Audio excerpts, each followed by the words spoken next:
London, 31st of July. Gus Atkinson delivers a very standard angled-in delivery that seams back in at Shubman Gill.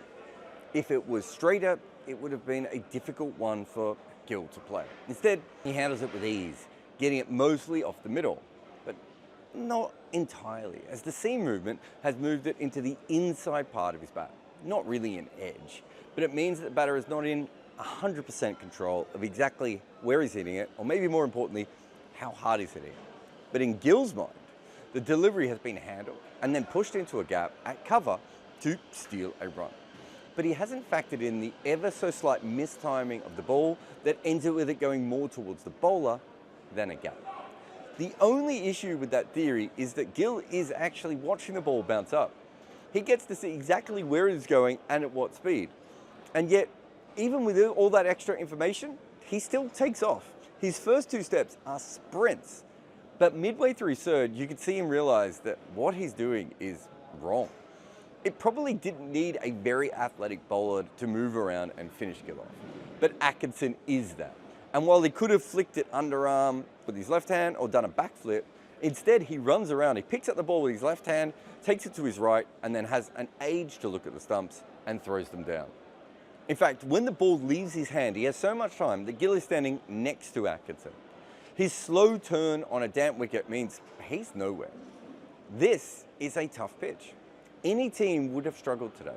But when one of your batters is in an all-time purple patch and he hits the ball to the bowler and runs, that is about as bad a way as you can lose a wicket on a surface like this. This might be the moment that India finally lose the series. At the very least, it was a freebie to England on a day India had to win. And not for the first time this series, India had run themselves into trouble. Brian Lara used pot plants to work on his placement. John Wright glued his glove to his bat. Sachin Tendulkar dug up practice pitches. Tatenda Taibu cut the top off his bat. Claire Taylor used a hockey grip. Steve Smith was from tennis. Dean Jones would call phantom runs. And Victor Trumper turned the nets into a war zone to survive. The best batters in the world do whatever they have to make runs. We have told their stories in our new book, The Art of Batting. One of the hardest things to face in cricket is a bowler who doesn't know where it's going. Batters are reading the field, the pitch, and the previous plans to get hints on where the delivery is coming. But if the bowler loses his radar, then a lot of that information just is pointless. Josh Tongue could not get his feet right today. He's a big man who clomps, and when they hit the pitch, if the surface is damp, well, he is going to struggle more than most. But this was an epic fail. His first over was like watching someone shoot an arrow at a target when drunk at night with a blindfold on after being spun around 22 times. It was the kind of spell you're happy to not be at short leg for because you're an outside chance of being hit by the bowler. Today, Josh Tongue came around the wicket to Ravi Jadeja and delivered outside leg stump that went straight to the boundary. It was far from his worst, but he followed it up with a short wide ball that was uppercut over the slips. It meant that in the space of two deliveries, his line and length had changed by meters. As if he was bowling at one end to a right-hander who was going to nick to the slips, and the next to a southpaw who he wanted to bounce, but I don't know, slipped on a banana peel on the way there. But the third delivery that followed all this up was back at the length, angled in at pace, moving away just enough to take the outside part of the bat and dismiss India's middle order rock. How do you play that? How do you bowl that? How do you cricket that?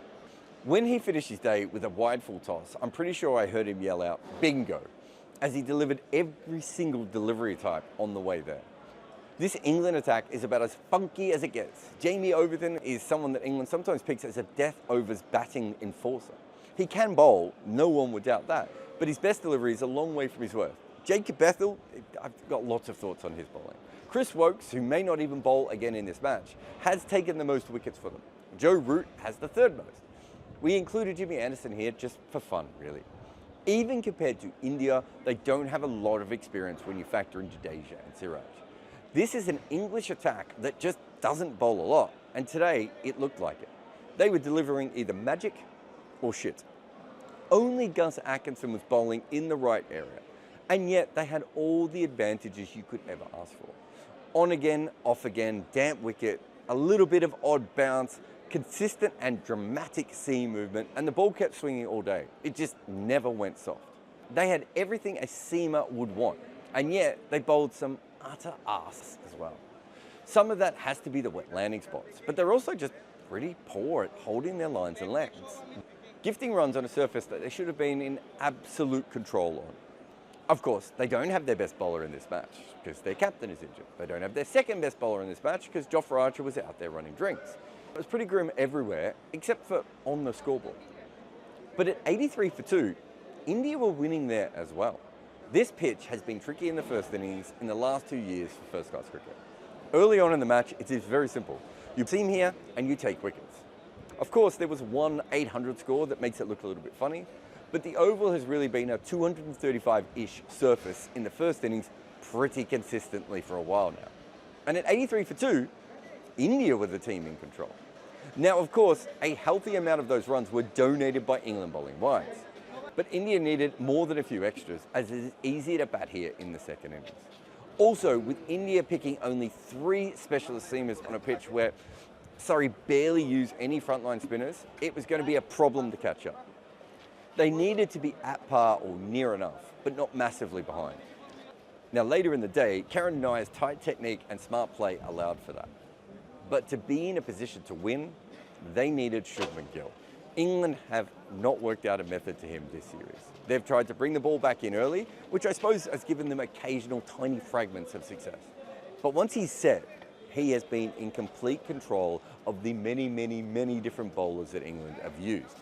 Today, he was looking like he was set on a wicket that everyone else was struggling on. And the over prior, he had struck an incredible cover drive, and he looked like he was ready to destroy England again. But the delivery before he was out, he was struck on the body. Probably lower midriff, upper groin, I'm not sure exactly where it was. But that following ball, he decided to steal a single to the offside, but sadly had not struck it as well as he believed. London, 12th of July. Rishabh Pant wanted KL to make his 100 before lunch. He pushed the ball out on the offside and took on Ben Stokes. India lost that game. That decision probably cost them the test. It's too soon to know about Gills, but twice in July, India have come to London and been haunted by a run-out. In a series of fine margins, they have given England 2 massive freebies. Ross Taylor couldn't see at night or when the clouds were in. Eventually, he had to see an eye specialist who would fix his eyesight. In the 2 years before the change, he still averaged more than 50 in international cricket. The top level of batting talent can basically see in the dark. That is who we are talking about in our new book, The Art of Batting. Head over and order your copy today.